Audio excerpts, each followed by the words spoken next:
How's it going, everybody? This is David Salley here, back to do final presentation for Dr. Kaneba's class on my research study final proposal, which is deciphering preferred leadership styles amongst Division II athletes. With me today, I've got my two viewers here to watch me do my presentation. This is Andre Hall, assistant men's basketball coach, and Hunter Lively, director of athletics marketing at Henderson State. Thanks, guys, for being here. I appreciate it. Thanks for coming and listening to me do my study.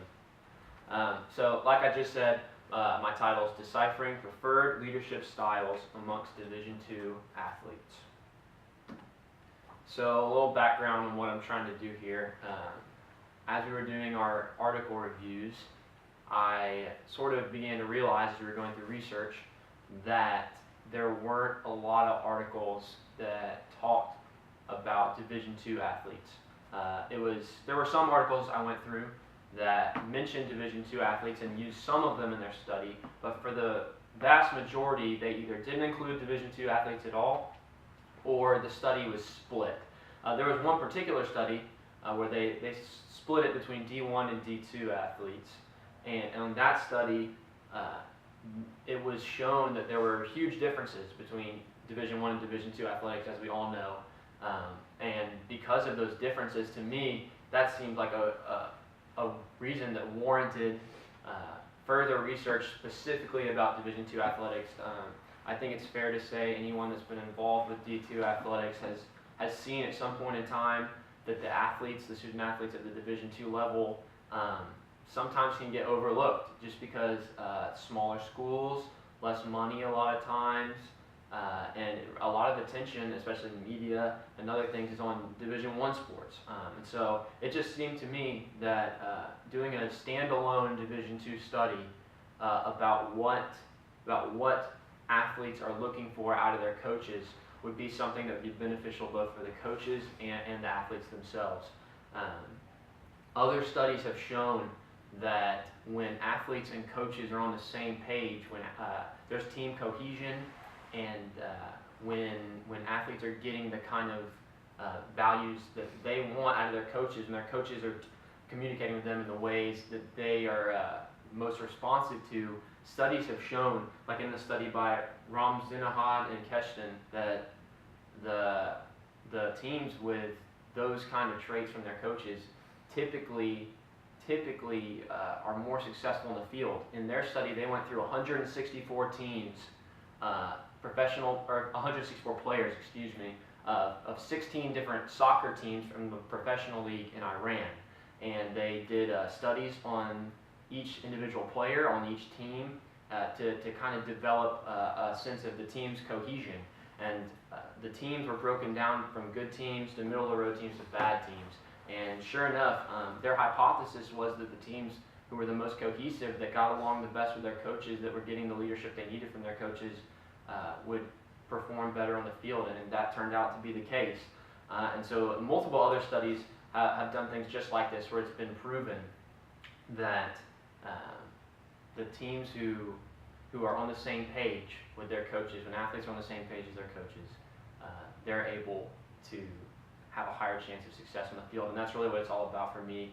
If I'm able to conduct this research for Division II only, that'll be more specific to them, number one, and will hopefully give them a chance to see, if you're a coach, what are my kids looking for, and if I'm an athlete, what are my teammates looking for, what am I looking for out of what values I need out of my coach, what coaching behavioral traits I need out of my coach. So that's a little background on the introduction of what I'm trying to do in this study. So the statement of the problem for the whole study, I kind of just talked about it a little bit, but leadership as a whole, any program, not just sports, but specifically in sports, leadership as a whole is a big component of success. It is vital to what a team needs to be successful on the field, and so discovering what kinds of traits athletes are looking for in their coaches is going to be huge. Like we just talked about, it's been proven that teams that are on the same page with their coaches have a higher chance of being successful on the field, and that's really what we're trying to do here. We're trying to win. And so, like I said, because no standalone study has been done on Division II athletics, I feel like there's a gap in the research that needs to be addressed. And because of that, my study is only going to focus on Division II athletes. So my hypothesis from studying other research that's been done in this area, not specifically on Division II, but in athletes in general, my hypothesis from that research proved that athletes typically responded best to coaches who were displayed democratic behavior, and that they listened to their players and valued their opinions and used it when they made tactical decisions and whatnot. So democratic coaches who showed social support to athletes and just were positive in general. Typically, those kinds of things were what athletes looked for, and they said those were the things they responded best to. And so my hypothesis was that if that research can be generalized amongst all sports, which we're not sure it can be, but if it can, then Division II athletes will mirror their Division I counterparts and their professional counterparts, and that they want coaches who are socially supportive, show democratic behavioral traits, and also are just overall positive and positive reinforcement on the players. So the instrument I'm going to use to conduct this research is the leadership scale for sports. It's a 40-question questionnaire, as you can see right here. The questions are broken down into 5 categories, and the categories deal with different aspects of behavioral traits. And the student athletes are able to list 1 through 5 as their answer for how often do I look for this, how often do I want this, when does this happen? From 1 being never to 5 being always. When it's all said and done, you can break it down, dividing by 5, and each section gets a score. And so you can have a score for each section on your LSS. So that's the instrument we're going to use.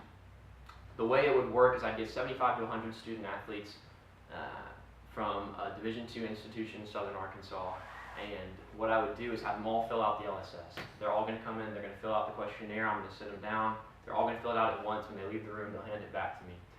Once everyone's completed the LSS, we would separate them by teams, by individuals for each team, what sport do you play. So each sport would be represented, all 12 sports at this institution would be represented, and each sport would be broken down and coded by sport. So each individual on a team would get a score for themselves, but then the individual scores would combine to make a team score, a team LSS score, which would show us, hopefully, what each team is sort of looking for out of their coaches. That's how the testing would be done. The biggest limitations of this study are, number 1, the size.